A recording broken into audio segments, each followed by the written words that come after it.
long-awaited, 9 months in the making. And for that, I give you Lisa Bedoin, the proprietor of Books and Company. Thank you all. Welcome everyone to our event tonight. Today. I'm really excited. Lily King is the author of 5 novels, most of which I think have landed on the top 10 list, as this one has this year too. So we're really excited to be doing this. Euphoria was a Kirkus Award winner and also a finalist for the National Book Awards. So we are going to be talking to Lily today. I'm going to keep saying tonight, even though the sun is shining. Today about Writers and Lovers, which I think is really one of my favorite books this year. So so we're going to have Lily talk a bit about read a little bit about her book, and then we'll do some questions. So Lily, thank you so much for coming today. Oh, thank you so much for having me. It's really great that we can be here all together in this very strange way. So this is the book, and I thought that I would just start read a couple of pages from the very beginning, so you don't really have to know all that much about it. It's pretty self-explanatory, but the novel is told in the voice of a woman named Casey Peabody, who's 31, and she's just arrived in Massachusetts. Heartbroken in 2 different ways, and trying to write a novel. So I'll just plunge in, and then we can talk about it. I have a pact with myself not to think about money in the morning. I'm like a teenager trying not to think about sex, but I'm also trying not to think about sex or Luke or death, which means not thinking about my mother who died on vacation last winter. There's so many things I can't think about in order to write in the morning. Adam, my landlord, watches me walk his dog. He leans against his Benz in a suit and sparkling shoes as I come back up the driveway. He's needy in the morning. Everyone is, I suppose. He enjoys his contrast to me and my sweats and untamed hair. When the dog and I are closer, he says, "You're up early." I'm always up early. "So are you," I say. Meeting with the judge at the courthouse at 7 sharp. Admire me, admire judge and courthouse and 7 sharp. Somebody's got to do it. I don't like myself around Adam. I don't think he wants me to. I let the dog yank me a few steps past him toward a squirrel squeezing through some slats at the side of his big house. "So," he says, unwilling to let me get too far away, "how's the novel?" He says it like I made the word up myself. He's still leaning against his car and turning only his head in my direction, as if he likes his pose too much to undo it. It's all right. The bees in my chest stir. A few creep down the inside of my arm. One conversation can destroy my whole morning. I've got to get back to it. Short day, working a double. I pulled the dog up Adam's back porch, unhooked the leash, nudged him through the door, and dropped quickly back down the steps. "How many pages you got now?" "Couple of 100, maybe." I don't stop moving. I'm halfway to my room at the side of his garage. "You know," he says, pushing himself off his car, waiting for my full attention, "I just find it extraordinary that you think you have something to say." I sit at my desk and stare at the sentences I wrote before walking the dog. I don't remember them. I don't remember putting them down. I'm so tired.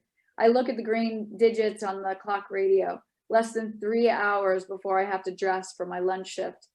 Adam went to college with my older brother, Caleb. In fact, I think Caleb was a little in love with him back then. And for this, he gives me a break in the rent.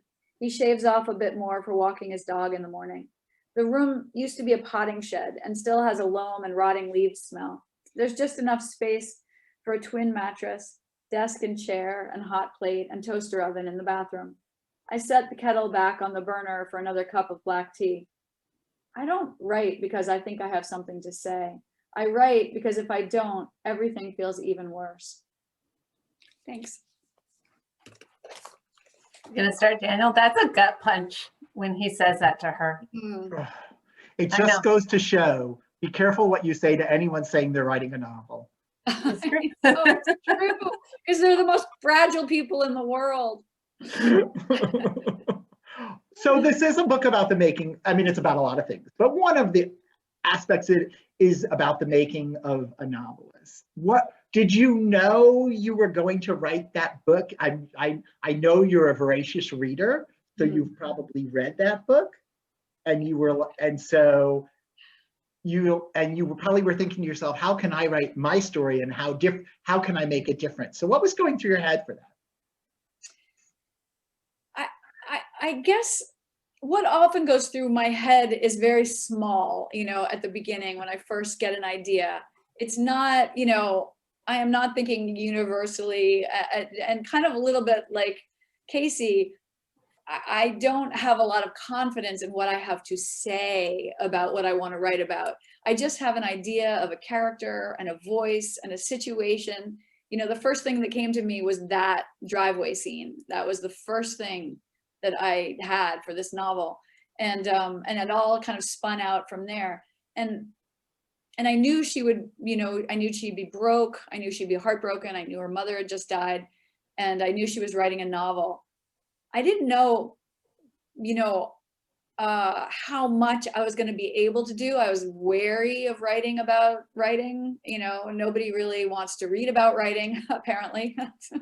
That's what in all the reviews, they're like, everybody knows writers aren't supposed to write about writers. I'm like, I didn't know that, but I also knew it was kind of hard. And I really wanted so badly to describe the process of writing without boring the reader to tears. I think there are other arts that are much easier for writers to translate into their characters, like pottery or painting, because you can describe it. Writing, is so cerebral that it is hard. But I wanted to capture the way the novel lives in you, even when you're out in the world thinking about something completely different. There's a scene when she's riding home on her bicycle, and she realizes a scene is writing itself in her head, and she's just kind of listening. And I just wanted to capture that kind of feeling, and also the feeling of being halfway through or 3/4 of the way through a novel and having run out of confidence and run out of faith in it, and having to tell yourself, like she does, painters don't paint perfectly, straight across the canvas from left to right, and so I can't be expected to write a perfect novel on my first draft. And, the ways in which she kind of coaches herself through. I really wanted to capture all of that. And at the same time, have a real plot with an emotional arc of her story, meeting these men and grappling with grief, and grappling with the patriarchy and all those kind of other things that are happening in the book. Well, then it's interesting you said that too, because I was talking to my mom about it, who had just finished the book, and what she brought up was how much she loved the writer's perspective. And there were things that she never really considered. And it wasn't it wasn't the first thing I had thought of, but for her, she's like, that was so interesting. I had really no idea. All the way to she had no idea that things went to auction. So all of those bits, you sort of gave an education that we in the business forget not everybody knows. So that was a good point. Oh, that's nice. Sorry, my phone is ringing. I just need to shut it off. So sorry. You should take the call. See how it goes. No, it's happening on my computer. Okay. We're gonna bring everybody in and we can all say hello. Exactly. I have a question for you. Oh, Do you want to follow up, Lisa? No, go ahead. Okay, I have a question for you. We're talking about the patriarchy. Yeah. Oh my gosh, does Casey have to deal with some awful men? I was trying to figure out who was the worst, but it's like a 17-way tie. And one of the things, though, you did in this book is it is, in a sense, it's a historical novel, just like your last book. It's set in 1997, 23 years ago, but you write it in the present tense. Almost like a diary. And so I was curious, because I know that we don't exactly think about things the way we did in 23 years ago. So how did you balance a person in the present writing about the past, trying to make it in the moment, and yet realizing that they're not always going to have the perspective that you have? Yeah. I really wanted the present tense because I didn't want that kind of looking backward on her life. You know, I didn't want that. I didn't want there to be another perspective, you know? And so when you introduce the past, it's very hard. I get very tempted with the past to play around with different time periods. You know, that's what happened in Euphoria. I started, you know, in one thing, but then it kept on like telescoping out and out and out because it was in the past, you know, and I could. And so I kind of had to control myself by putting it in the present and making it feel really immediate. You know, I do think it helps the reader to be right there with the characters when it's in the present. Although, you know, some people just can't handle, I mean, they just don't like the present tense. I remember one time I had one of those book sales. I live in Portland, Maine, and we had, you know, a book sale and every author is at the table with their books. And this woman came up and she picked up Father of the Rain and she was like, "Ugh, I hate books in first person present tense." And she slammed it down and walked away. I always think of her. And I'm like, "Oh, sorry, I did it again." But it does serve a purpose. And I didn't feel like I had any choice about 1997. Like that just, there had to be answering machines. Like so much of my plot elements hinged on answering machines. And I really wanted that. And I haven't even ever written a novel in which there are cell phones. I don't think, except maybe the end of Father of the Rain. So I haven't really come into the 21st century myself. And so I just hung back a little bit. I'm really sorry about my dogs. I don't know if you can hear them barking, but they're going crazy right now. I hope that's a happy bark, though. I think it's Feels a like it is. uniform bark. Oh, If I had to guess. Lisa. So I was wondering too, there's this wonderful passage where Casey, when she gets the book all done and she sends it off, and then she just has this own little bit of mourning and grief where the characters are not hers anymore and she can't change and work with them. Did you know, I mean, did you feel that way when you were done writing the book? And do you feel that way after each book? I do. I always feel that way. And it's funny because I never feel close to them while I'm writing them, or I don't realize when the moment was when I suddenly, you know, was really with them. I feel like I'm always kind of like, you know, wrestling, and then it's done and I'm supposed to start something new. And, you know, I'm bereft because I got so used to writing about those old people. And, and in fact, I don't think I put it in the novel, but, I put it somewhere in some essay. I remember being in grad school and reading Antaeus. I don't know if you guys remember Antaeus, but it was this fantastic literary magazine. And Joyce Carol Oates had published some of her journal entries in it. And one of them was, I miss Richard. I remember I miss driving up the driveway, you know, driving up his driveway and, you know, seeing him come out of the house, and she's missing all of these things. And at the time I remember thinking, wow, that is just crazy cuckoo stuff, you know? And now I feel the exact same way all the time. You know, I want my old voices back. I want my old people, and I don't want to have to create new ones. Well, There is that. Oh, go on. I was just going to say, after the story ended, I was really sad. I wasn't wanting Casey to leave. I kind of wanted to have her over for coffee or tea. You know, I didn't want her to go. I wasn't ready for the story to be done. Yeah. You can always do the Marilyn Robinson thing and pull up another. Yeah. We're not looking for a sequel, but we don't mind companion novels. So. Companions. I know, maybe Muriel's story or Harry's story or something. Yeah. Yeah. I do always love to ask, is there who would be, I have another question. I promised Surya I would ask it.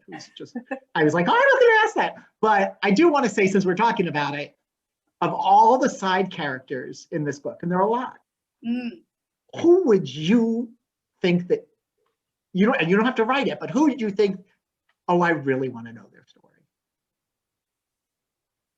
Let me think about that for a second. Okay, come back later. It could be in 2 weeks. You can email me. Oh, that's kind of interesting. You know, the first thing comes to mind is like Jasper, like one of those kids grown Yeah. up, you know, like what happened with him?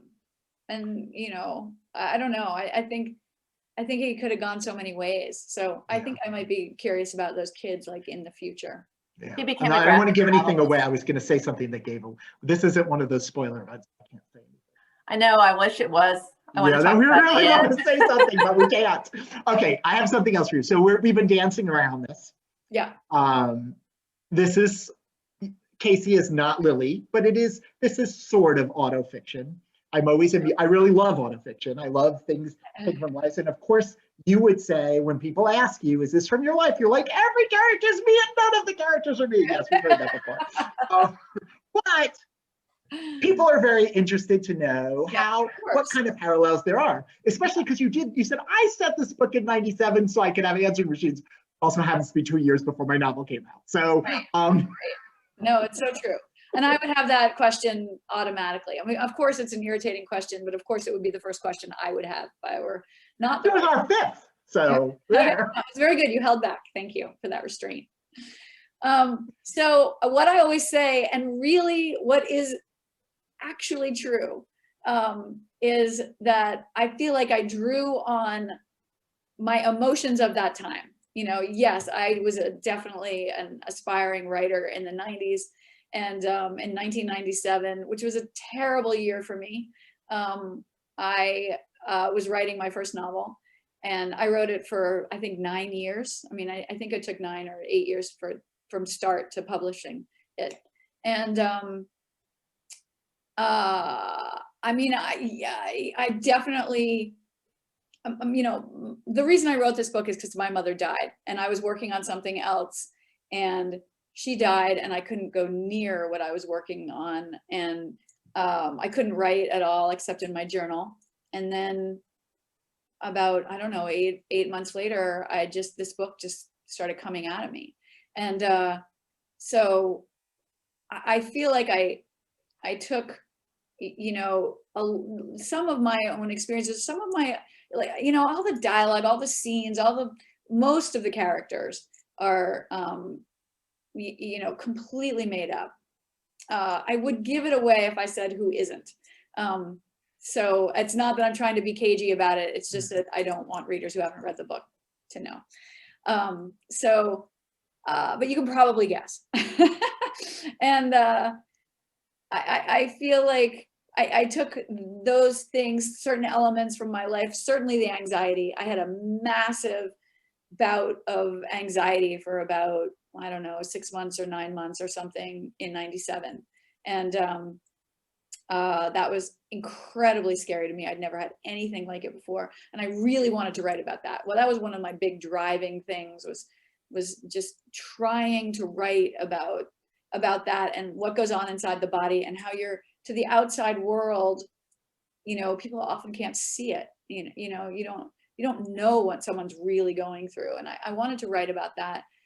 But then I really needed to write about my mother's death. I needed a place to put all these feelings that I was having, and I needed some distance, you know. And then when I got that distance, then I could really make scene and dialogue out of that, you know, emotion. So does that kind of answer the question? You can ask me specifically, did you blah, blah, blah, blah. Well, I mean, I want Lisa to go, but then after Lisa's question, we're going to ask you about the restaurant. So that's all. Oh, okay. Yeah. About the restaurant? Yeah. Lisa, you can go first because I don't want to hog. When you were putting the story together, and I guess what I took away, and how you really build the characters, but you do it with such minimal detail. You're almost like doing gesture sort of outlines of the character. And now, was that intentional? Did it just come? I just think of, like, even with Oscar, there's just these little slights, little subtle things in one scene where I actually had to go back and read it a couple times. He was like, that really just happened. Like that's weird. that just happened. Like, wait a minute, what year is this again? I'm not sure which scene. Never Are they said in- anything. Is it a bedroom scene? The bedroom scene. Yeah. And it's just this one small detail, and yet you know so much about him. Yeah. Out of one little, and it made me go back twice. And you did that repetitively. You just the contour of something. And I found that a really interesting approach, and it's a bit of magic. Not everybody can pull that off and be consistent with it. Thank you. I mean, I like that kind of writing, you know. Yeah. I like that's what I admire, and that's what I aspire to, is just it's not quite right to call it minimalism, but I think you're right to call it, you know, kind of gesture drawing, or just, you know, is there a lot of erasure going on while you're doing it? I think there is a lot of erasure going on. Yeah. I think I'm just paring it down to what really, really needs to be there. But I'm not a super expansive first draft writer. And so it's not like there was a whole paragraph and now there's a sentence. It's not really like that. It's more like I tried one way, then I tried another way, then I tried another way. And then it's like, oh, okay, I think this is maybe the best. But I never have any, I'm just always so grateful when a book comes out, and, you know, readers like you all get it and understand the whole character from that one thing. Cause I never feel like I've quite got it, or that you know, that it's really going to be understood. And obviously not everybody will, but it's always just incredibly gratifying when people do, you know, because that's the whole doubt process while I'm writing, is like, people aren't going to understand and I'm not saying it right, you know, and so it's always so relieving when that happens. Yeah, it worked, and it really did remind me of those, like if you've ever taken a figurative drawing class where you're doing 1 minute drawings and the sketches, and it's the weight of the line, and it really, that was my visual for it. Yeah, I really like that. So this drawing is one of those. I mean, my daughter took an art class a few years ago. I mean, she's in art school now, but this was in high school, and you know, she just did it, I think, really quickly, even though there's a good bit of shading, but it was very fast, and I just love it for that. But I've never ever connected it with my own writing, so that's really cool. Yeah, it turns out it's genetic. Yeah. I love that. Okay, Danielle, restaurant. Okay, restaurant. I love it. Love it. I love it. Yeah, I just so I did read that you did actually work at the Hasty Pudding Club. Yeah, I worked in restaurants for, I think, from age 19 to age 33, maybe 32, yeah. 33. And I've read a lot of books. I've read I've read food memoirs, I've read novels and stuff, but I just, for some reason, you captured the personal relationships like so much better than anything else I've ever read, including the sort of, you know, the bonds, and also the awfulness. Yeah. You know, of it. So you did a restaurant. So anyway, just Jose, I don't know what question to ask you, but once again, like, were you like, when you saw some of this harassment going on, were you like, in 20 years from now, boy, are they gonna get it?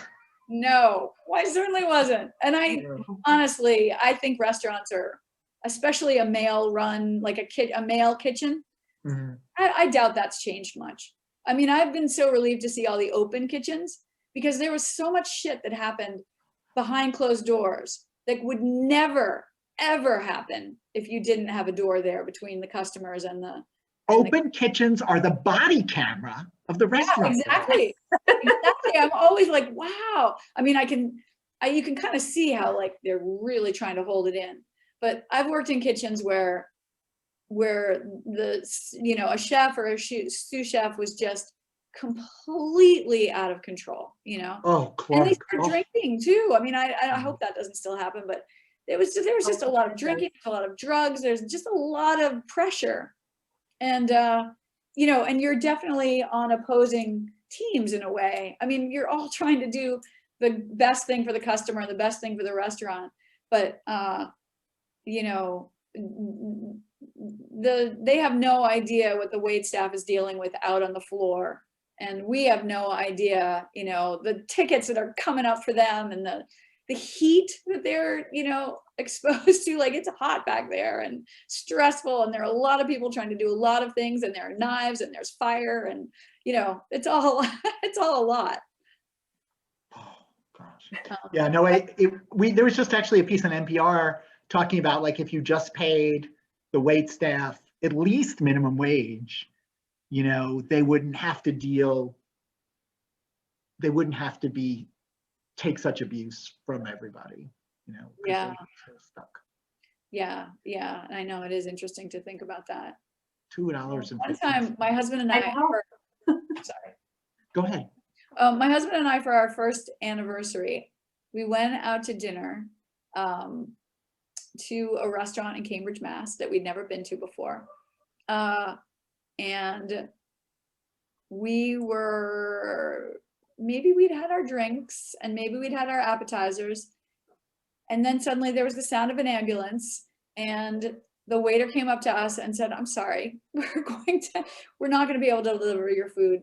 The chef has stabbed someone in the kitchen and we're closing." I was like, this does not bode well for our wedding, our marriage. But never mind. So, but it was so unsurprising to me. I mean, I'm kind of surprised that doesn't happen more often.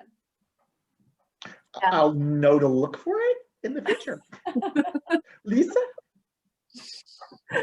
Well, did you have a favorite scene in the restaurant? One that you thought you really nailed it? Oh, you know, I think two of my favorite scenes take place in the restaurant. You know, the one, I guess they're my favorite scenes because they came out really quickly. I didn't have to struggle too much about them. But the one where the two doctors come in and she interrogates them about how her mother might have died. I just thought that was excruciating for everybody concerned. Yes. And I really, really enjoyed writing it. And then the other one, of course, was when her father came in with his wife, and the family dysfunction on display, just at a little corner table at lunchtime. I really, really enjoyed writing that a lot. Oh my God, the rain! Oh my God, I'm just gonna say the rain. I'm not giving anything away, but oh my God. Mm-hmm. And the lovely part of it too was that the fellow waiter caught everything that was going on, like how you are aware of stuff, but you somehow have that illusion of privacy too when you're arrested. Yeah. And I also love. I mean, there's so few times, at least in my life, when kind of people outside see my family or see a family member and not know that they're related to me. So I loved, at the end when the hostess could come up to her and be like, who were those people? I just love that. I love that about restaurants too, is that you don't really know who's related to who, and you get a lot of feedback on people from your fellow wait staff when they don't know that you know them. It's all all interesting. Lisa, I wanted you to do your talk about the geese, because I just wanted to mention I had an event this week where there were repeating images of parents. Oh, really? Yeah, it was Oscar Casares, and I thought, Bird Week. So there's a lot of grief too. So to continue Bird Week, Lisa, please. So yeah, the geese, I loved how you sort of wove the geese through, and how the geese were part of the final story, the final line of the story. Mm-hmm. And I don't know if you have anything behind that, or if it just came. I mean, for me, the geese, the motion of birds, I grew up in New Mexico and the crane flew over, and so the sound of cranes were constant. And I moved to Kansas and Iowa, and there were no cranes. And I remember coming to Wisconsin and being inside my house, and I heard the crane, and I flew outside like, there's crane here, and it felt like home. So it was an interesting choice to use the geese. Yeah, I mean, I didn't set out to, but there they were, in the first scene when she's riding her bike along Memorial Drive. And I just, you know, she thought of her mother. I mean, the geese make her happy, and then the happiness makes her think of her mother, and sadness makes her think of her mother. You know, but there was something about the geese that she really connected with her mother when she saw them. And so then when she's coming home, you know, they're the geese. I don't know. I just the geese kept showing up, and They so do. They do keep showing up. start taking, yeah, more weight than I had expected them to take. And then by the end, it just seemed like, sorry, a perfect kind of way to bring them back in, and it just seemed to make sense to me. And what's great is that I'll just show people who don't have the book, but they're little, you know, geese right here, and then that they're at the end too. And my daughter drew those. My other daughter, not that daughter. Both daughters are in art school, and so, you know, they're even more special to me now that, you know, I have that drawing. That's wonderful. I see. I went and pulled my Well, the final scene is wonderful with the geese. Oh, thank you. Yeah. We had a question from someone talking about the publishing process in the book and how you brought so much kind of tension and plot to the you know, finding the agent and the editor. And did you know that maybe people could just write books, novels about selling books? I mean, it is actually, I mean, there are some amazing stories. I was just reading about Douglas Stewart and Shuggie Bain, rejected by 30 people. Oh, I didn't know that. And picked up by Grove Atlantic. Exactly. Yeah. Wow, That, I don't know that story. I have to ask about that. yeah. That's cool. Yeah, there are, of course, always great stories like that, aren't there? I just felt like I couldn't write about that time without, you know, writing those things, because they have such a huge impact day to day. You know, are you going to get a letter? What does the letter say? You know, another rejection, you know, it just is such a big part of it. And I felt like I had to do that. And I also, I mean, I really wanted to write the whole story of, you know, of her novel and what happens with it. So I had to put all of that stuff in. And it is a lot of writing, but it's also reading too. I mean, it's both sides of the coin. Readers are writers, and writers, well, I guess writers are readers. Not all readers are writers. Right. Lisa actually had a question about how you chose what writers to include in the book. That's her question. I mean, mostly, you know, I think they're mostly the ones that I love. I didn't have Casey, you know, love a writer that I don't love. I don't think. I can't quite think of them. It's funny, a friend of mine sent me a list of every single writer and novel that was mentioned in the book, and the list was incredibly long. Yeah. I was so surprised. I didn't mean to put so much of that in. And I remember my editor thinking, are there too many? And I was like, what? You know, I can only think, not for a reader. What are you talking about? But it was fun. It was so fun to, you know, to write about the glove and evening of the holiday. And I don't know, I just really, really enjoyed that so much. Did somebody post that list of all the books? Because I think that would be a great thing for Grove Atlantic or you to put in for the paperback. Like, you know, somewhere, or it doesn't have to be in the book, but I mean, like just a website, like here are all the books I reference in this book. And music. And the music you reference too. There's a lot of music in the book.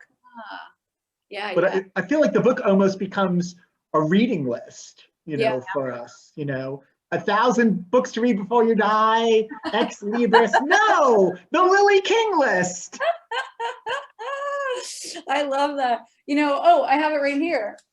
This book just came out, as I know you know, because Shirley Hazard is just one of my very, very, very favorites. And I mean, it's so great to have all of her short fiction in one book, and I'm just so happy to have it.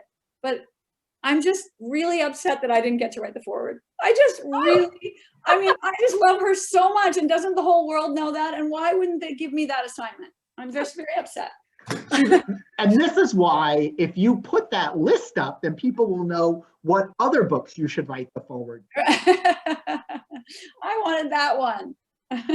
Well, all I can think of is maybe the book will go out of print and then come back into print, and then they'll do another edition, or the Modern Library edition, or I'll be 100 by then. and even wiser. Exactly.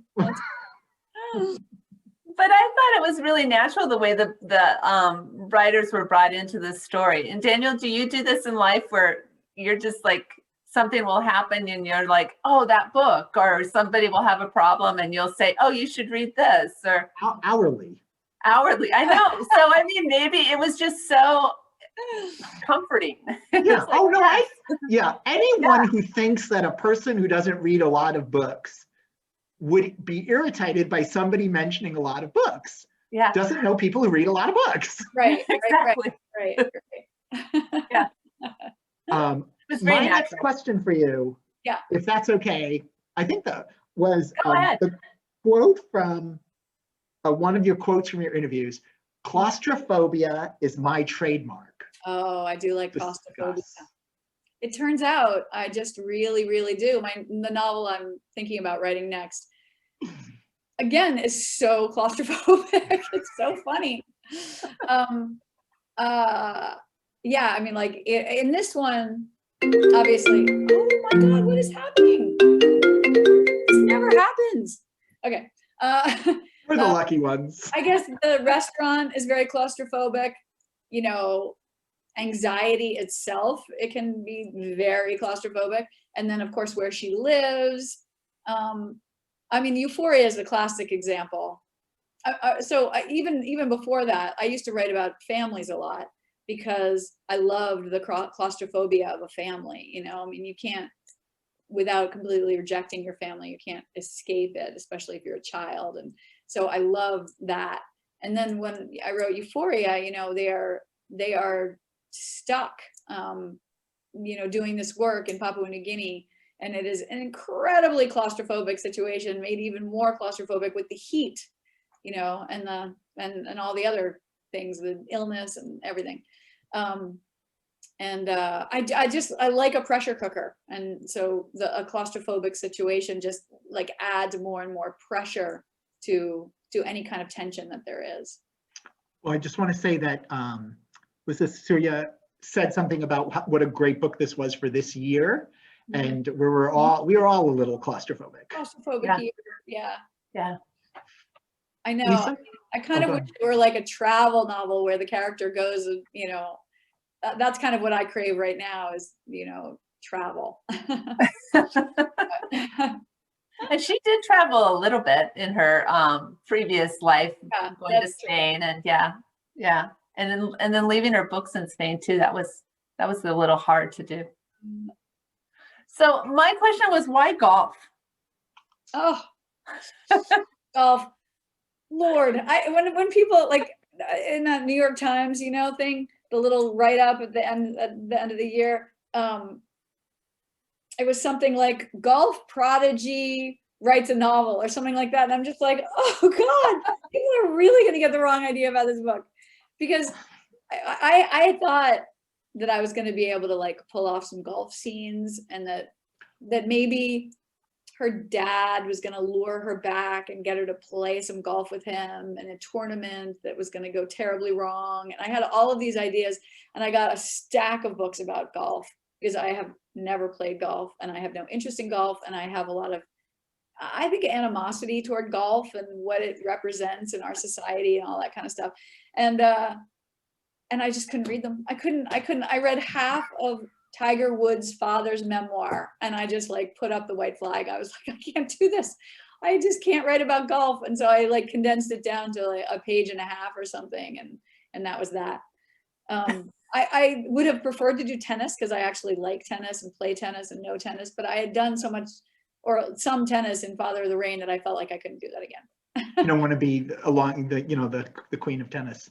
So, No. no, okay. But I needed another kind of preppy New England sport, because I needed something that she had potential at that she disappointed her father, by rejecting.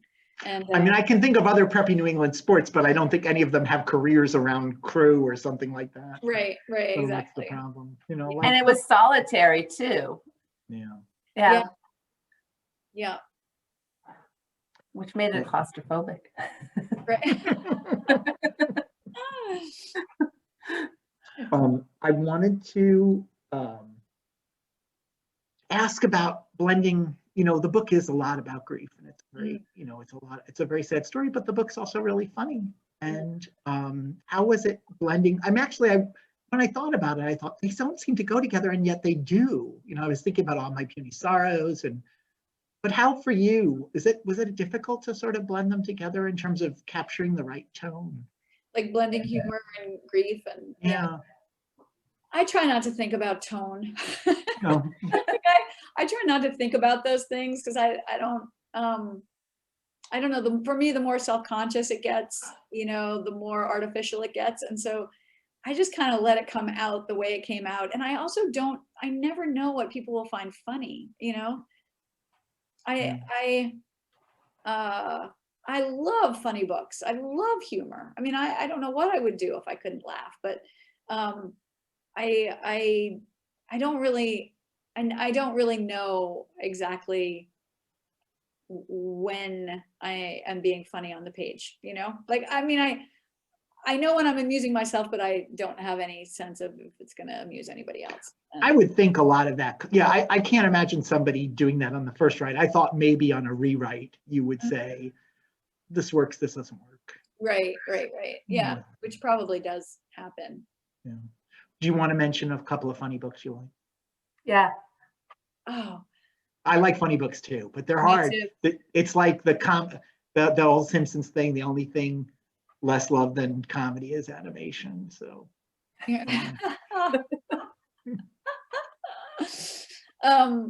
trying to think. I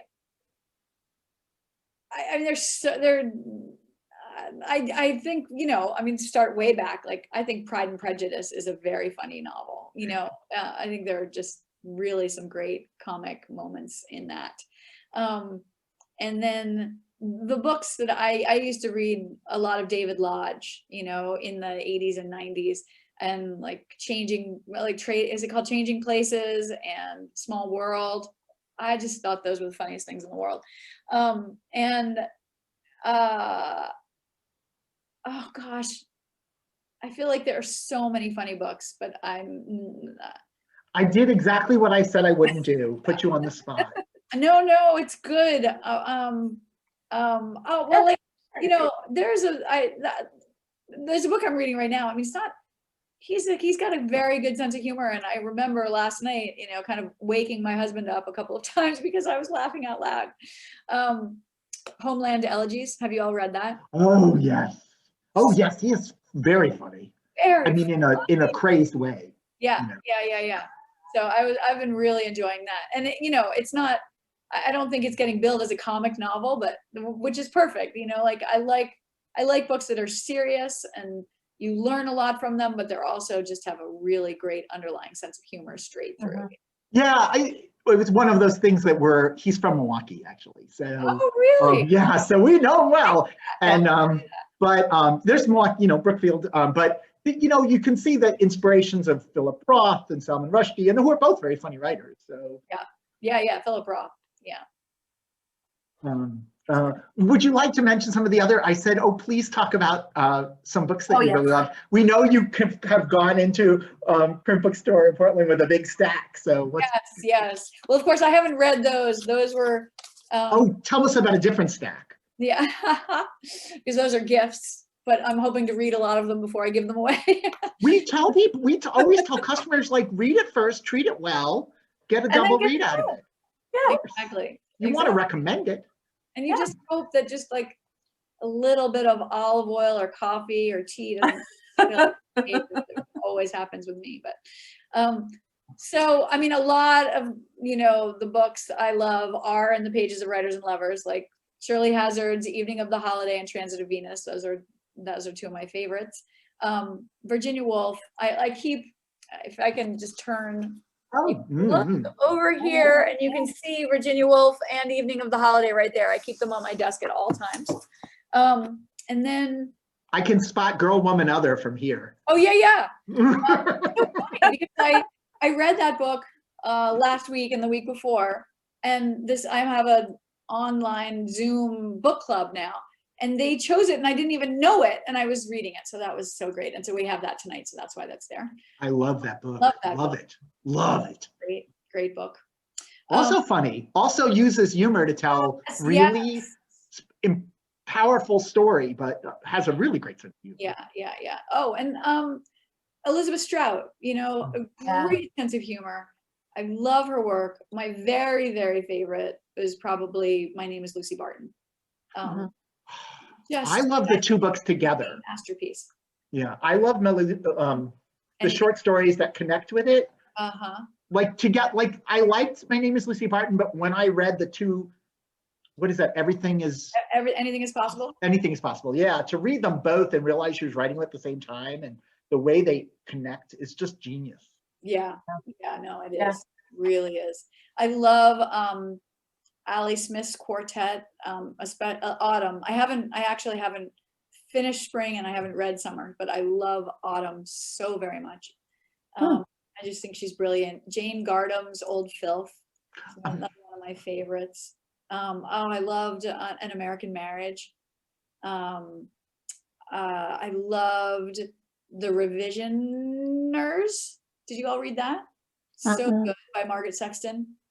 That was great. Maybe last January, or maybe just came out in paperback now, I think. Okay. Yeah. It was too bad because I read the two before that. Oh, really? Oh, I haven't read those. That I really love. No, I meant the two books you mentioned before that. So I have a couple of questions from the gang.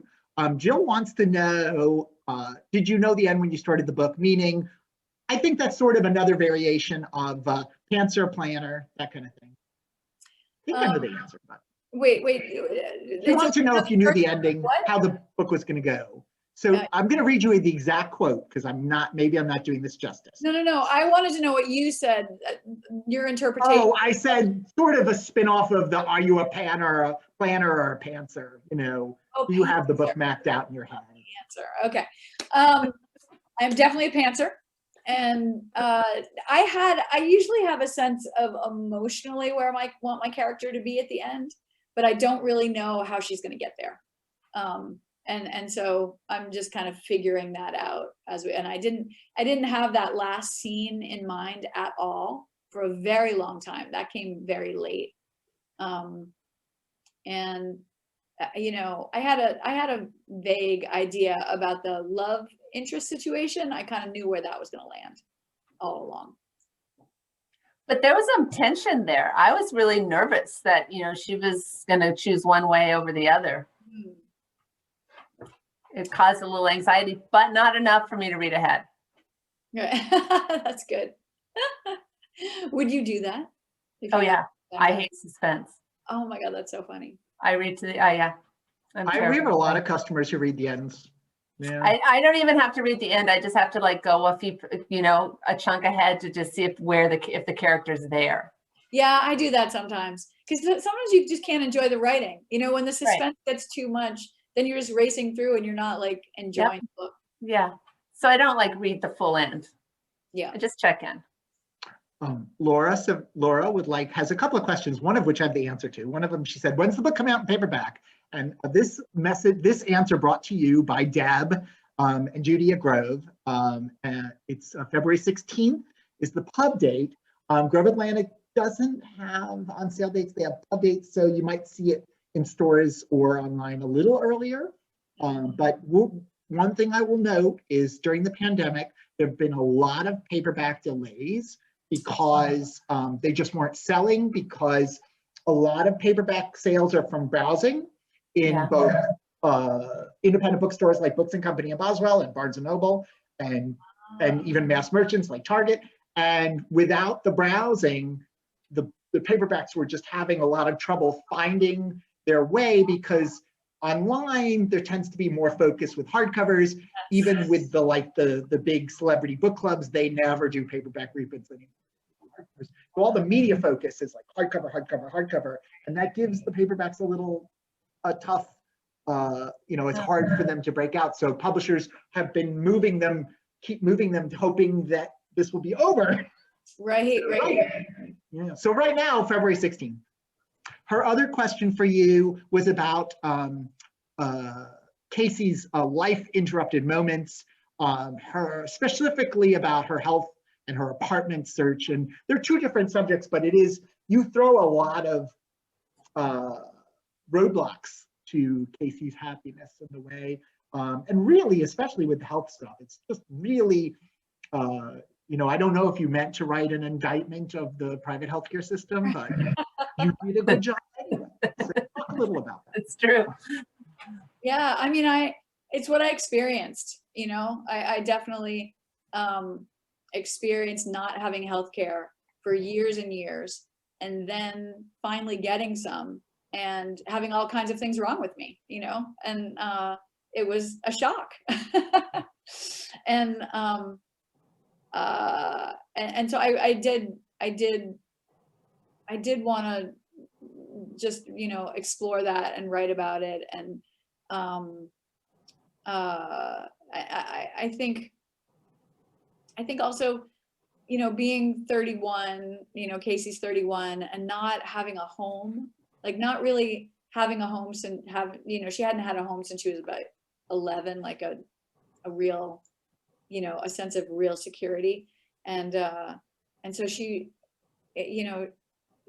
I think that was a real craving for her. And so when I can't talk about the ending. It's okay. They'll but just, anyway, that's they can part guess. of the culmination, is that